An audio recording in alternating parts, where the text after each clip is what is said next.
अस्सलामु अलैकुम वरहमतुल्लाहि वबरकातुहू। मोहतरम सामिईन हज़रात, आज भी आपके लिए बहुत बेहतरीन ऑडियो लेकर आया हूँ। इस ऑडियो को सुनने के बाद आपको अगर अच्छा लगे और हमारे और भी ऑडियो सुनने का आपको शौक़ पैदा हो तो आप बराए मेहरबानी हमारे दोनों चैनल को सब्सक्राइब कर लीजिए। हमारे दूसरा चैनल का नाम है तर्जुमान अहले सुन्नत। आपको जो स्क्रीन पर फ़ोटो दिख रहा है वो हमारे चैनल के फ़ोटो है। उस चैनल को आप सब्सक्राइब कर लीजिए। उसके अंदर भी बहुत बेहतरीन ऑडियो आपको देखने के लिए सुनने के लिए मौजूद है। और आज भी एक बहुत ज़बरदस्त वहाबी मुफ्ती की धुलाई हुई है, उस चैनल पे जाकर देखें। देवबंदी वहाबी मुफ्ती खुद कह रहा है माज़अल्लाह कि काफिर को भी काफिर कहना मना है, और अल्लाह के नबी की हदीस बता रहा है माज़अल्लाह, नबी पर झूठ बांध रहा है। उस मुफ्ती की बोलती बंद कर दिया और ऐसा लाजवाब हुआ देव के बंदर मुफ्ती, और बहुत सारे उसके झूठ पकड़े गए। बहुत ज़बरदस्त ऑडियो उस चैनल पे डाला हूँ, तर्जुमाने अहले सुन्नत। बराए मेहरबानी उस चैनल को भी सब्सक्राइब करें और हमारे तमाम जितने ऑडियो है वीडियो है आप ख़ुद भी सुने, अपने दोस्त अपने रिश्तेदारों को भी भेजें ताकि उनकी भी अक़ायद की इस्लाह हो और सब देवबंदी वहाबी अहले हदीस कादियानी तमाम बातिल फ़िरक़ों की बदमाशी और उनकी कुफ्रियात से बचे। अल्लाह ताला हम सबको नेक बनाए और बद मज़हबों से हमें दूर रखे।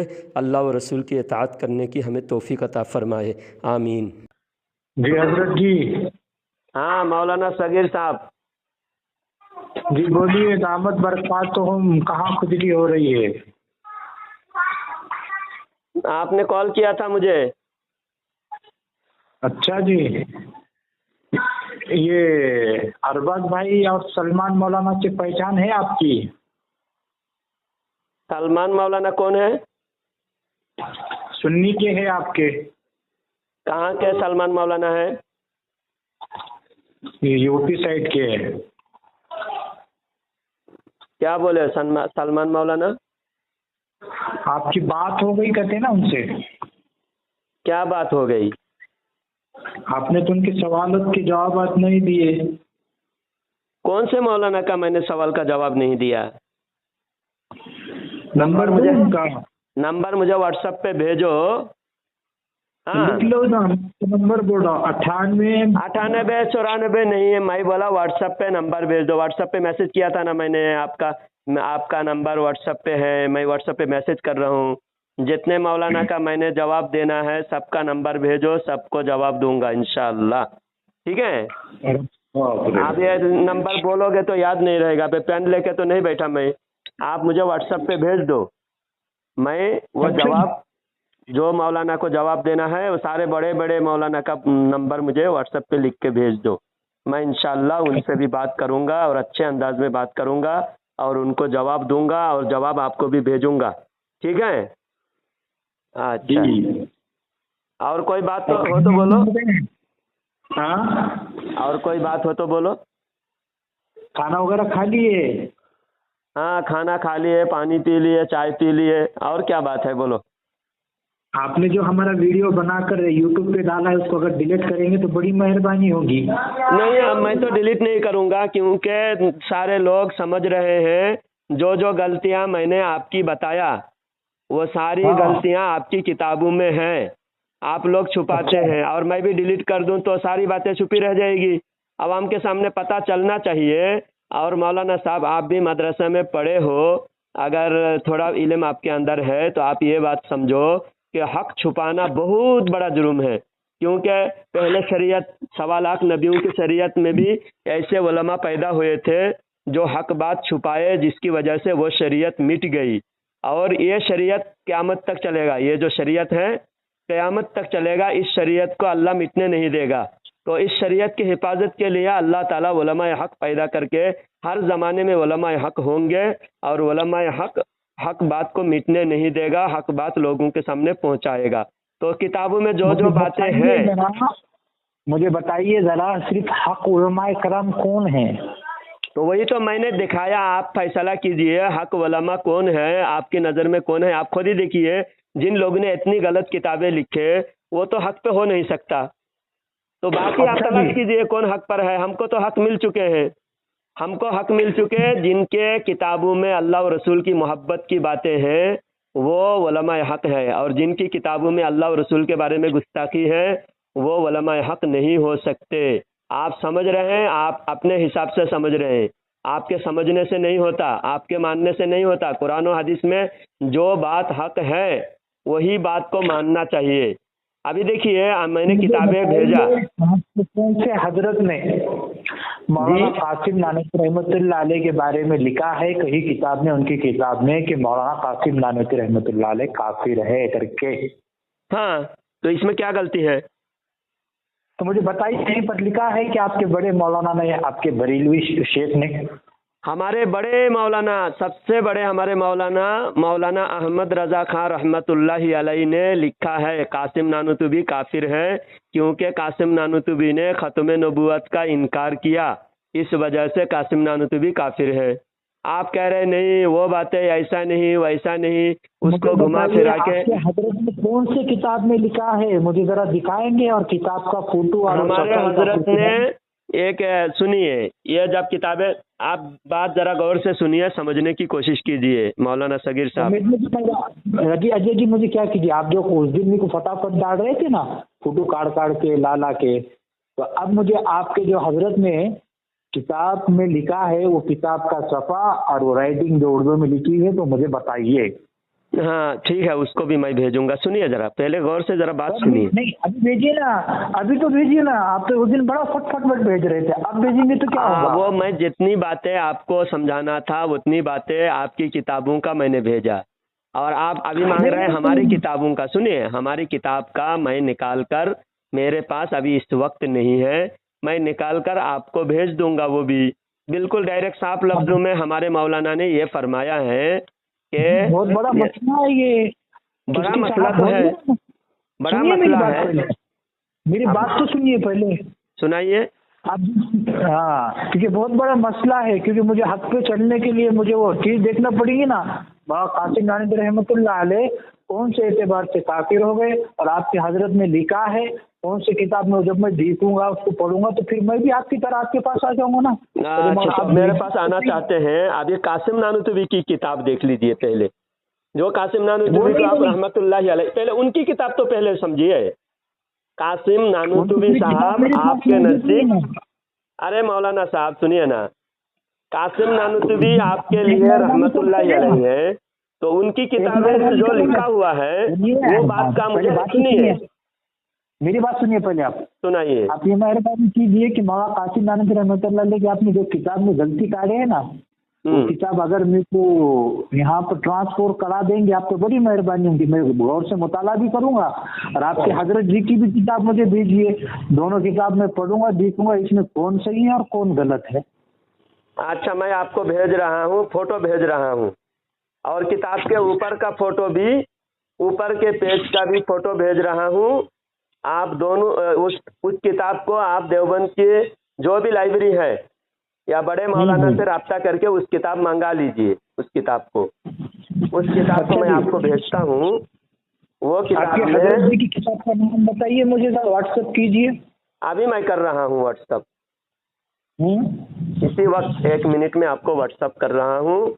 उस किताब में खत्म नबूवत का इनकार है, यानी हुजूर के बाद भी नबी आना मुमकिन है, ऐसा लिखा हुआ है। इस वजह से कासिम नानूतवी को हमारे मौलाना ने काफिर कहा।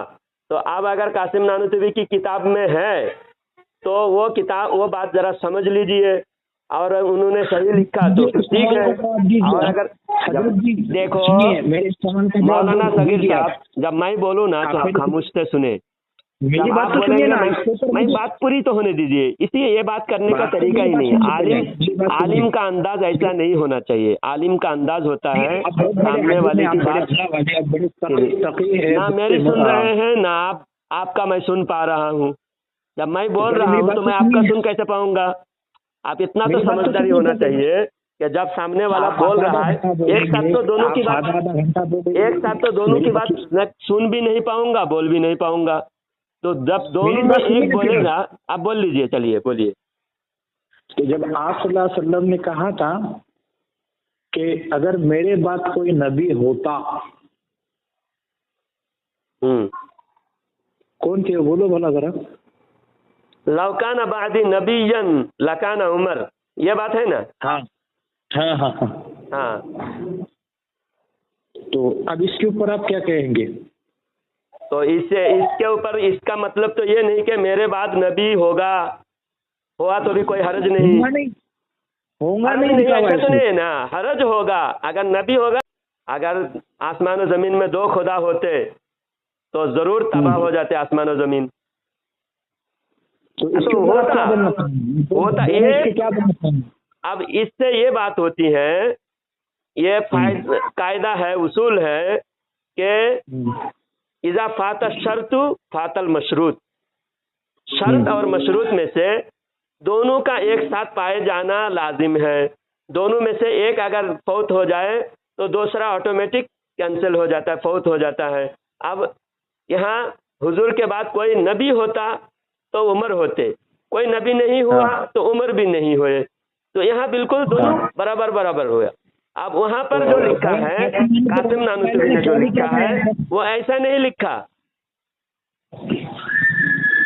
मुझे बताइए मौलाना कासिम नानूतवी ने क्या लिखा हुआ है नबी के बारे में, उनके बाद? वही आपका नंबर मैं देख रहा हूँ, वो नहीं दिख रहा है, आपका नंबर ही नहीं दिख रहा है, पता नहीं कहाँ आपका नंबर छुप गया है।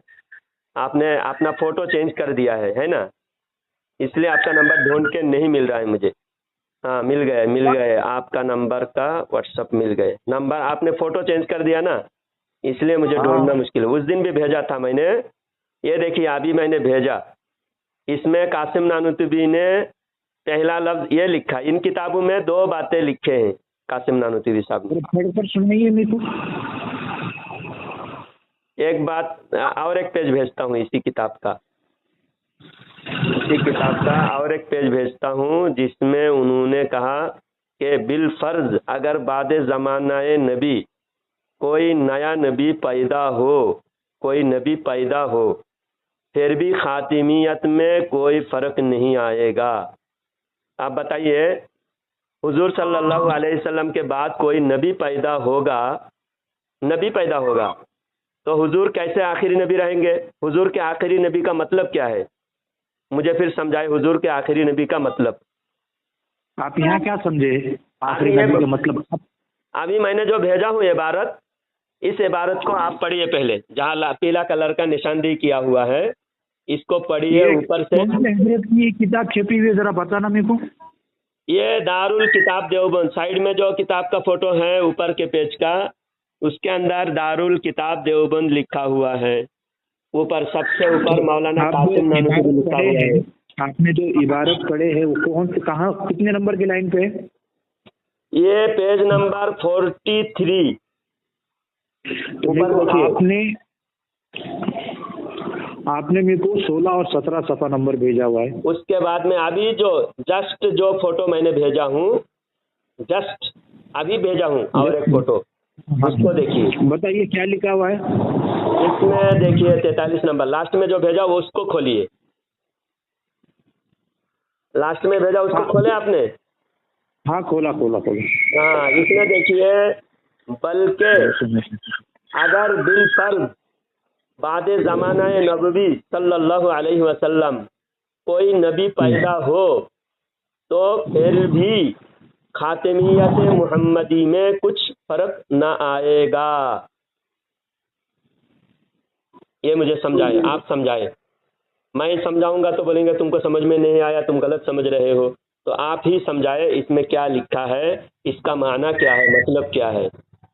इसी वजह से हमारे आला हजरत ने कहा कि ये कासिम नानूतवी काफिर है।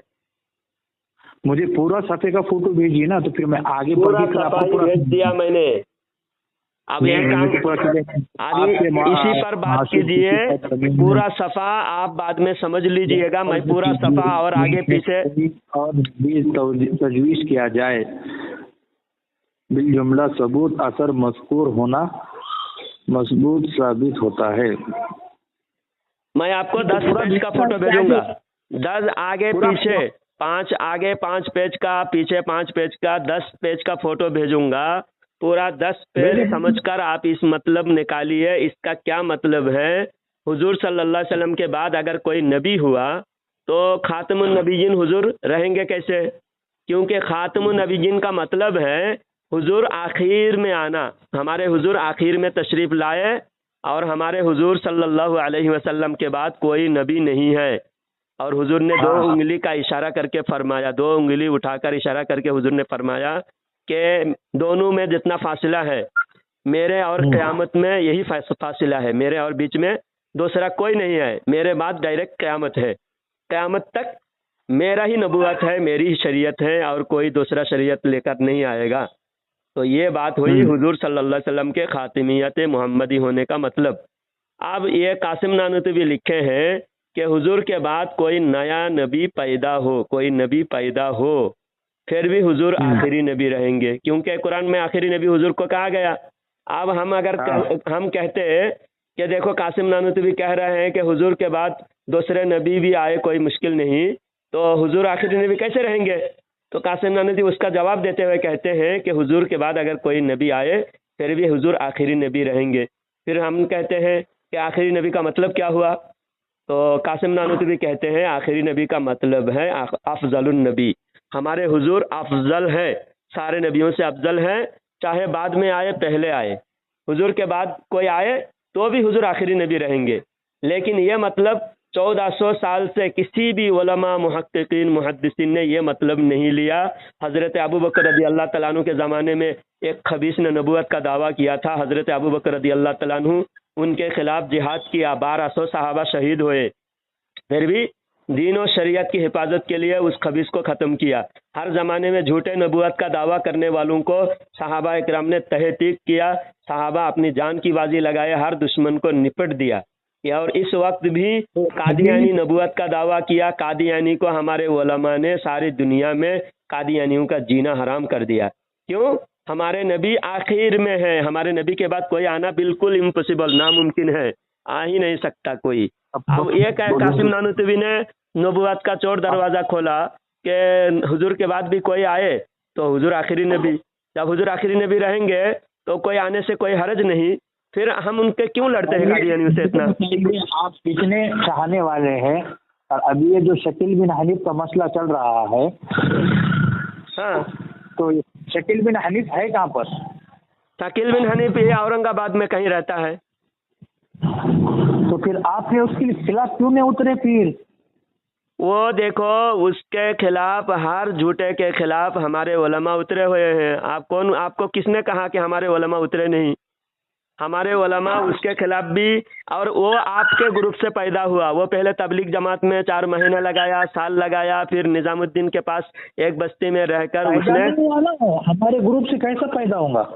तबलीग जमात का साथी है, उसका पता कीजिए, उसका पता कीजिए, उसका हुलिया से उसका पहले बैकग्राउंड पता कीजिए। आज से 15-20 साल पहले से वो मेहनत कर रहा है खुद के लिए, नबूवत का दरवाज़ा खोलकर मेहनत को वो करके अभी बहुत ज़्यादा फेमस हो गया और लाखों के उसके फॉलोवर बन चुका है, इंडिया में भी, इंडिया के बाहर। पहले वो तबलीग जमात का साथी था, तबलीग जमात से निकला हुआ है। सबसे पहले तबलीग जमात वालों को ही उसके बारे में पता चला और दिल्ली निजामुद्दीन के पास एक बस्ती में वो रहता था, फिर वहाँ से उसको भगाया। देखो, उसको उसी वक्त सारे देवबंदी उसको निपटा सकते थे, जब पता चला कि नबूवत का दावा कर रहा है, उसको छोड़ क्यों दिया? वहाँ से भगाना चाहिए कि ऐसे शख्स को जो हमारे आका की शान में गुस्ताखी करे, आका की नबूवत को, आका के ओहदा वो छीनने की नाकाम कोशिश करे, ऐसे खबीस को इज्जत के साथ वहाँ से भेज दिया। चले जाओ, आप हमारे यहाँ मत रहो, दूसरी जगह जाके काम करो। खुद इसका बैकग्राउंड चेक करो, बैकग्राउंड चेक करो, पता चलेगा। मुझे जरा इसकी दलील देंगे आप कि किस तरह से उनको छोड़ दिया गया करके, कहाँ पर है, किसने कहा? अरे उसका मैं वीडियो भेजता हूँ, आपके ही लोगों का वीडियो है, उसका शुरू से लेकर अब तक उसने क्या क्या काम किया, कहाँ कहाँ फितना फैलाया, सारे डिटेल उस वीडियो में बताया गया है। आपके उलमा दिल्ली के पास, दिल्ली में निजामुद्दीन से करीब में एक बस्ती में वो रहता था। उस बस्ती के वहाँ के लोग भी गवाही देते हैं। वो पहले किसके साथ जमात में गया, कितने दिन कहाँ जमात में चिल्ला लगाया, वो सारी बातें हैं। जितने भी नबूवत का दावा, देखो एक बात सुनो शकीर अहमद साहब, एक बात जरा सुनो। ये एक मिर्जा, इंजीनियर मोहम्मद अली मिर्जा, उसको जानते हो? जानते हो क्या? किसको? मोहम्मद अली मिर्जा, इंजीनियर। इंजीनियर कहाँ का है ये पाकिस्तान का है। तो इसकी रिपोर्ट कैसे आपके पास? वो क्या बोलता है, वो सारे फिरके का रद्द करके वो दूसरा एक नया फिरका बना लिया। वो अहले हदीस से टूटा हुआ, अहले हदीस से कट करके अलग हुआ। बुजुर्गों की करामतें, मोजज़ात, नबियों के मोजज़ात का, बुजुर्गों की करामत का वो इनकार करता है और वो बहुत सारी गुस्ताखियाँ वो कर चुका है। उसके फॉलोवर बहुत सारे अहले हदीस, पहले देवबंदी से अहले हदीस से उसके फॉलोवर बने।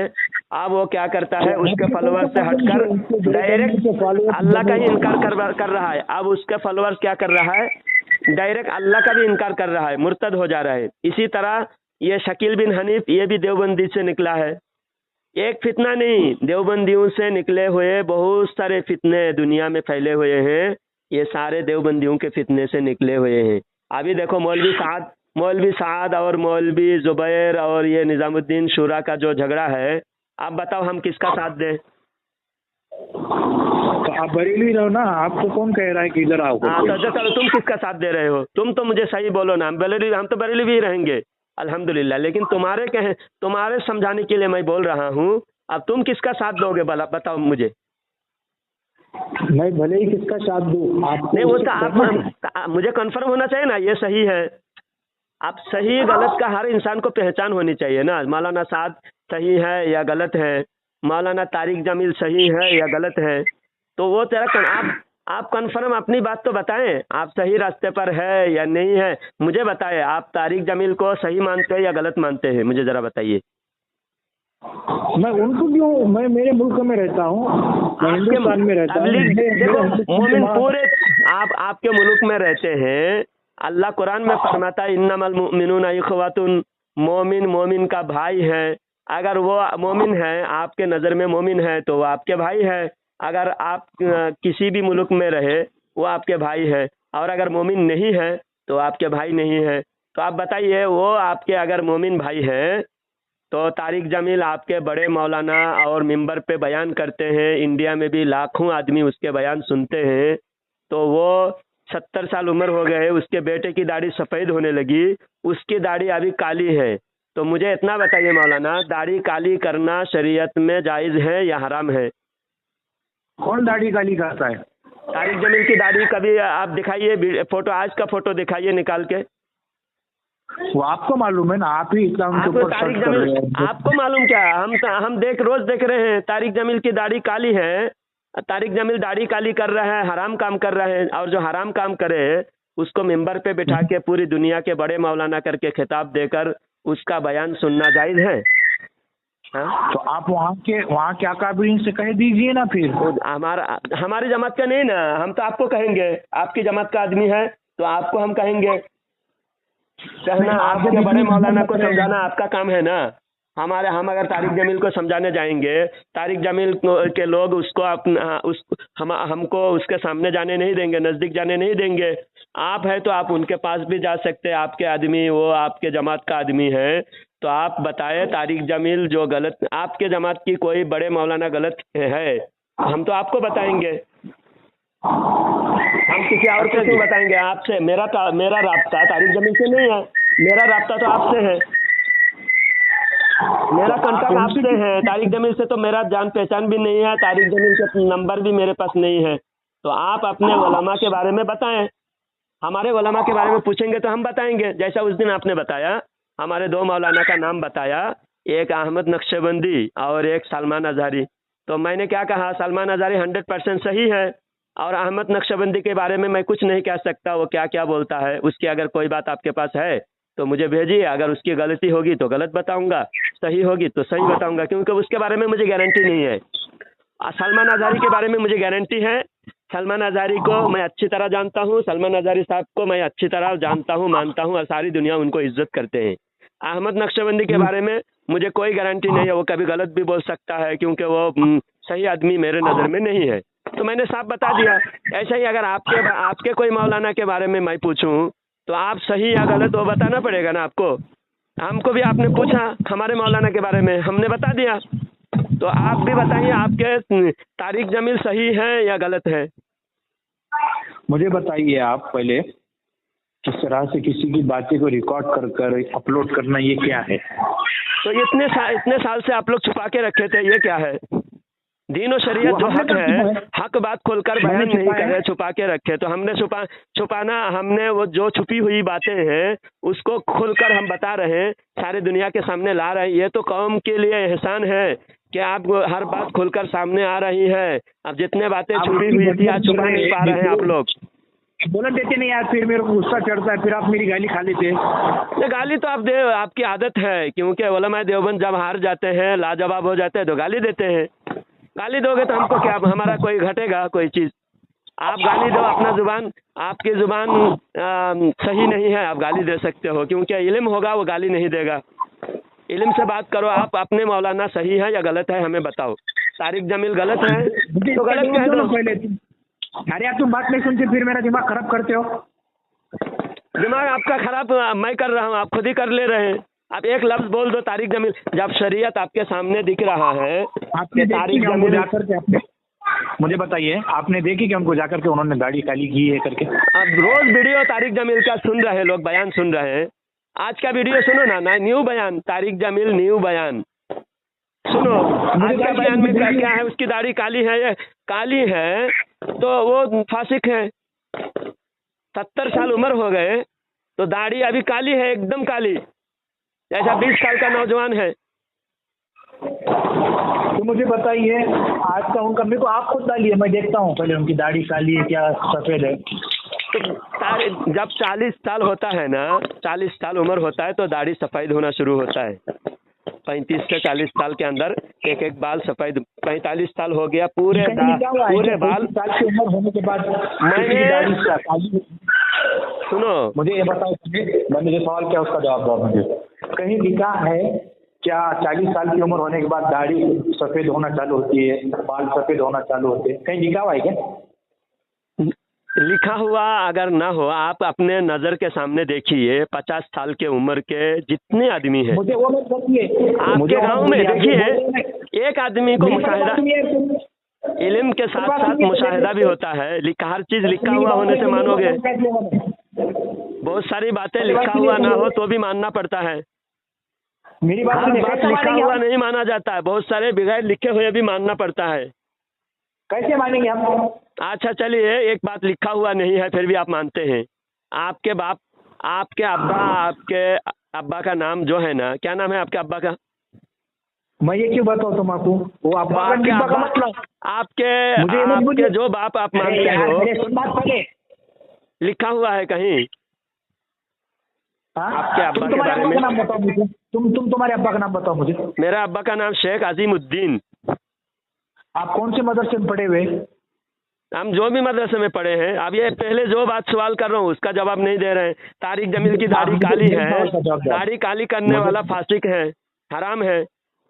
हरामकारी करने वाले को मिंबर पे बिठाते हैं, और सबसे बड़ा मुकर्रिर, सबसे बड़ा तबलीग जमात के मुबल्लिग आज़म तारिक जमील साहब, और ऐसी जमात का मुबल्लिग जो फासिक व फाजिर हो, उस जमात में जाना कितना बड़ा गुनाह की बात है। पूरे गुमराह है, तबलीग जमात वाले सब के सब गुमराह है। इसीलिए बात सुन पहले मेरी, पहले आप तो हाँ बात सुन। आप जो है, आपका जिन आ गया, देवबंद का जिन आपके ऊपर हावी हो गया, सवार हो गया जिन्नात, देवबंद का जिन्नात आ गया आपके ऊपर। आप आरे तुरे बोलने पे मजबूर हो गए। चलिए आप बताइए और क्या बोलना है। आप कौन से मदरसे से पढ़े, मुझे इसका जवाब दो पहले। तो आप आइए कभी हमारे सामने, बता देंगे हम कौन से मदरसे से पढ़े हुए। नहीं, आप बताएंगे तो फिर हम कुछ ना कुछ करेंगे ना, क्योंकि आप इसलिए तो हम कहीं सनद दिखाते नहीं। अगर दिखाएंगे तो देवबंद वाले इनकार कर देंगे, इसलिए हम दिखाते नहीं। हाँ, क्यों दिखाएंगे? जरूरत क्या है हमको? कहीं तनख्वाह नौकरी करना नहीं है, तनख्वाह नहीं लेना है, क्यों दिखाएंगे? कहीं अगर हमें 40-50 हज़ार तनख्वाह देके कोई नौकरी, तनख्वाह नहीं, आप काम करो, मेरा 40 हज़ार तनख्वाह दो मुझे, कहीं नौकरी करने आऊंगा तो मैं सनद दिखाऊंगा। है मेरे पास सनद। 2 लाख रुपए मैं मंथली देता हूँ, 2 लाख रुपए। हाँ 2 लाख रुपए आपने शायद देखे भी नहीं होंगे। ठीक है, उतना मुझे ज़रूरत भी नहीं है। और सुना क्या? नहीं, मुझे ज़रूरत नहीं है। आप एक काम करो, आप पहले तारिक जमील के बारे में मुझे जवाब दो, मुझे समझ में आएगा। हाँ, तारिक जमील हक पर है, तारिक जमील के मानने वाला हक पर है। मैंने जो बताया 40 साल के बाद दाढ़ी सफेद होने लगता है। बोलो। जवाब दे रहा हूँ उससे पहले। जवाब दीजिए। अभी आपने क्या कहा मेरे से कि अगर मुझे 40,000 रुपए कहीं देंगे तो मुझे एड्रेस दीजिए, मैं वहां जाऊंगा। बात पहले काटना मत आबा। हाँ आप रिकॉर्ड कर रहे हैं, मेरे को पता है, यहाँ पर सब समझता है मेरे फोन में। हाँ पहले बात सुनिए। पहले कि आपने क्या कहा कि 2 बात कही आपने कि 40,000 रुपए देंगे तो मैं वहां पर जाकर मैं नौकरी करूंगा, बरोबर? हाँ हाँ जी। तो मैंने क्या जवाब दिया आपको कि मैं 2 लाख रुपए महीने के दूंगा, तो आपने उसके ऊपर क्या कहा मेरे से कि आपने 2 लाख रुपए दे के है क्या, बरोबर? हाँ हाँ जी। अगर मैं आपको दे दूं पैसे, क्या तो आप आएंगे मेरे पास? नहीं, मैं पैसा पहले क्यों लूँ? मैं वही हलाल कमाई खाने वाला आदमी हूँ। मैं किसी का पैसा 1 रुपया पहले लेना भी नहीं। मैं मौत का कोई भरोसा नहीं है। मैं नौकरी करके पैसा लूँगा, कमा के खाऊंगा। ठीक है, आप जो बोल रहे हैं मुझे भरोसा नहीं है कि आप मौलाना को 2 लाख रुपया दे के नौकरी क्यों रखोगे? 2 लाख रुपया दे के मुझे नौकरी, कोई भी पूरे इंडिया में किसी इमाम का तनख्वाह 2 लाख रुपया है जो मुझे 2 लाख रुपया दोगे आप? मैं ईमान की इज्जत करता हूँ। नहीं, मेरा तनख्वाह अभी अगर मुझे इमामत करना है, मैं 40,000 रुपया महीना इमामत कर सकता हूँ।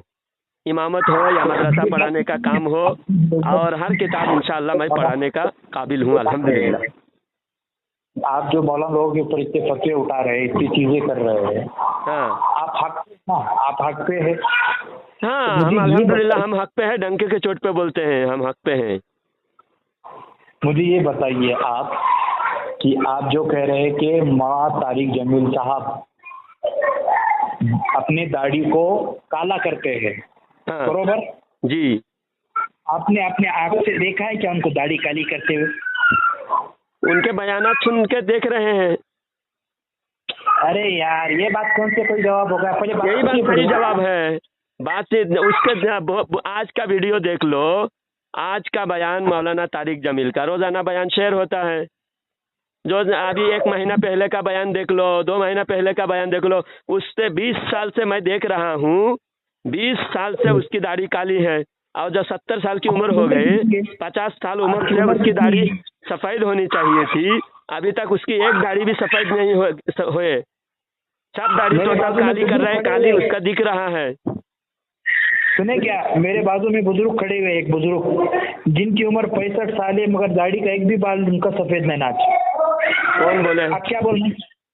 मैं झूठ बोल रहे हो, झूठ बोल रहे हो।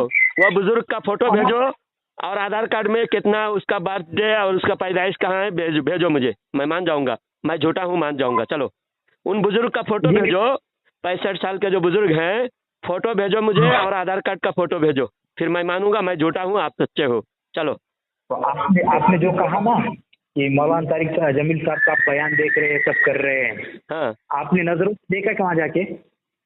हाँ, आपने उनके पास जाकर देखा क्या? उनके पास जाकर कभी? नहीं, जाकर देखने की जरूरत नहीं है ना।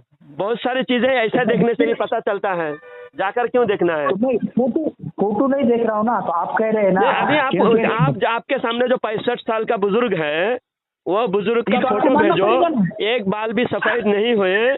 इस दौर में 40 साल के बाद दाढ़ी सफेद होने लगते हैं। अब ये वो बुजुर्ग 65 साल वाले बुजुर्ग, उनके आधार कार्ड का मुझे फोटो भेजो। आधार कार्ड में उनके कितने साल उनका पैदाइशी डेट लिखा हुआ है, 65 साल अगर होंगे, और फोटो में आप दिखाओ एक बाल सफेद नहीं हुए, आपका ये दावा है, आपकी दावा के मुताबिक आपको सच्चा मैं मान लूंगा। फोटो भेज दो आधार कार्ड का। जैसा आपने मुझे कहा ना, पहले आपने क्या कहा, जब 40 साल की उम्र हो जाए तो दाढ़ी का बाल या सर का बाल हो तो सफेद होना लगता है। ये तो मुझे मानने के लिए आपने कहा, कहीं लिखा हुआ नहीं है, बरोबर? मुशाहिदा है, लिखा हुआ होना क्या जरूरी? हर बात लिखा हुआ होना जरूरी नहीं है। मुशाहिदा बहुत सारे मुशाहिदा में आते हैं। बाप की दाढ़ी पहले सफेद होते हैं, बाद में बेटे की दाढ़ी सफेद होते हैं, बड़े भाई के दाढ़ी पहले सफेद होते हैं, छोटे भाई की दाढ़ी बाद में सफ़ेद होते हैं, बाज दफ़ा उल्टा भी होता है, 2-4 साल आगे पीछे भी होता है। लेकिन मुशाहिदा में अक्सर अल अक्सर फी हुक्मिल कुल, ये इसका कायदा है, नहू का कायदा है, अल अक्सर फी हुक्मिल कुल, अक्सर कुल के हुक्म में आता है। तो मेरी बात सुनिए ना पहले, आप जो कह रहे हैं, आपने जब कहा था ना कि 40 साल की उम्र हो जाए तो बाल सफेद होते करके, तो मानना पड़ेगा, बरोबर? हाँ, तो फिर मैं कह रहा हूँ नहीं हो गए तो फिर ये भी बात आपको मानना पड़ेगी। हाँ, नहीं होगा तो मानना पड़ेगा। वो 65 साल वाले बुजुर्ग को जो बता रहे हैं आप, उनका फोटो भेजिए, फिर मैं मान जाता हूँ ना। आप क्यों झूठ बोलते हैं? क्यों? जब आपने बोला आपके सामने कोई बुजुर्ग खड़े हैं जो 65 साल उम्र है, उनकी दाढ़ी सफेद नहीं हुई, एक भी दाढ़ी सफेद नहीं हुए, तो मैं कह रहा हूँ ये आपकी बात अगर सच है, आप सच बोल रहे हैं, तो मुझे फोटो भेजिए। वो 65 साल उम्र है, वो बुजुर्ग के आधार कार्ड, 2 चीजें भेजिए। आपकी दाढ़ी नहीं देखे, खुद वहाँ जाकर काली करते हैं, लाल करते हैं, कैसी करते हैं अब वो फोटो आज का देख लो, आज का फोटो निकाल के देख लो, आज का फोटो तारिक जमील के न्यू बयान सर्च करो, मौलाना तारिक जमील न्यू बयान सर्च करो। बात तो सुनो पहले। हाँ, क्योंकि आज के ज़माने के अंदर टेक्नोलॉजी ऐसी है, मोबाइल का जो ये इलेक्ट्रॉनिक जो चीज़ है, ये ऑनलाइन चीज़, इसके अंदर आप बूढ़े को भी जवान बना दिया जाता है, समझ में आया? और इसकी ज़रूरत भी नहीं है, सुनिए बात, इसकी ज़रूरत भी नहीं। क्या बात है? तारिक जमील का हर बयान में उसकी दाढ़ी सफ़ेद है, लेकिन हर बयान में टेक्नोलॉजी के जरिए से काले बना के लोग तारिक जमील को जवान पेश कर रहे हैं। तारिक जमील खुद नहीं, आवाम जो तारिक जमील के बयान भेजने वाले, वो लोग तारिक जमील के एडिट करके सफ़ेद दाढ़ी को काले कर रहे हैं। ये आपका कहना है? मेरा वो कहने से पहले इतना अकल होनी चाहिए कि बुजुर्ग अगर तारिक जमील के दाढ़ी सफ़ेद है, हकीकत में एक फोटो भी, तो हजारों फोटो तारिक जमील का सोशल मीडिया पे वायरल है, एक फोटो तो भी उसके होनी चाहिए कि हाँ, इस फोटो में तारिक जमील की दाढ़ी सफ़ेद है। हर फोटो आप लोग एडिट करके अपने बुढ़े बुजुर्गों को जवान बना देते हो। वाह वाह वाह, क्या है ये बात? क्या देवबंदियों की अकल है जी, देवबंदी लोगों की अकल। अशरफ अली थानवी ने क्या कहा मालूम? अशरफ अली थानवी ने कहा कि छठ छठ का सारे बेवकूफ़ मेरे ही हिस्से में आ गए। अब बताइए इसका मतलब क्या है? अशरफ अली थानवी ने जो कहा है, छठ छठ कर सारे बेवकूफ़ मेरे ही हिस्से में आ गए, जो अशरफ अली थानवी ने कहा छठ छठ कर, इसका मतलब बताइए मुझे जरा। तो मैंने थोड़ी पढ़ा भी नहीं, और मैंने कोई कहीं पढ़ा भी नहीं इस किताब में। कौन से? ये किताब में है, मैं आपको इबारत भेज दूंगा। छठ छठ कर सारे बेवकूफ़ मेरे हिस्से में आ गए, इसका मतलब क्या है? इसका मतलब यह है कि जो देवबंदी है वो बेवकूफ़ होगा। देवबंदी होने के लिए बेवकूफ़ होना लाजिम है। तो मेरे अक्लमंद आदमी देवबंदी नहीं हो सकता, और देवबंदी हो तो अकल नहीं हो सकती। 2 बातें बिल्कुल कंफर्म है। अच्छा, तो मेरे भाई मुझे ये बताइए, आप बताइए, सारे दुनिया में जितने फोटो है तारिक जमील के सोशल मीडिया पे हजारों बयान है, और हर बयान को एडिट करके टेक्नोलॉजी से दाढ़ी काला कर दिया है। तारिक जमील दाढ़ी काला नहीं कर रहे। 70 साल उम्र हो गए, मैं 20 साल से तारिक जमील को 20-25 साल से देख रहा हूँ, और 25 साल से उसकी दाढ़ी काली है। और 25 साल दाढ़ी निकलने के बाद है ना, कोई बंदा 15 साल उम्र में दाढ़ी आई है, तो 40 साल होते ही उसकी दाढ़ी एक एक बाल सफ़ेद होने लगता है, और 40-45 साल के अंदर दाढ़ी सफ़ेद हो जाता है, 50 साल के अंदर दाढ़ी सफ़ेद हो जाता है। तो मेरी बात सुनिए आप, आज के पीरियड में जो आपके बरेलवी, ये बहुत सारे लोग मुसलमान दाढ़ी काट देते, उसका क्या? दाढ़ी काटना हराम है। तो फिर उनको वो हराम कार जब कर रहे, नमाज पढ़ रहे, तो क्या उनकी नमाज कबूल हो रही? वो आम इंसान दाढ़ी काट रहे हैं, वो आम इंसान है, गुनहगार है, लेकिन वो मिंबर पे बैठ के सबसे बड़े मौलाना नहीं बने ना। सवाल है बड़े उलमा के, जो हमारे लिए आइडियल है, हमारे जिम्मेदार है, जिम्मेदार ही गलत होंगे, तो हमारे बड़े आलिम को दिखाइए। हमारे कोई बड़े आलिम हो, दाढ़ी काली कर रहे हो या दाढ़ी कटा रहे हो, तो उसके बारे में बात करेंगे।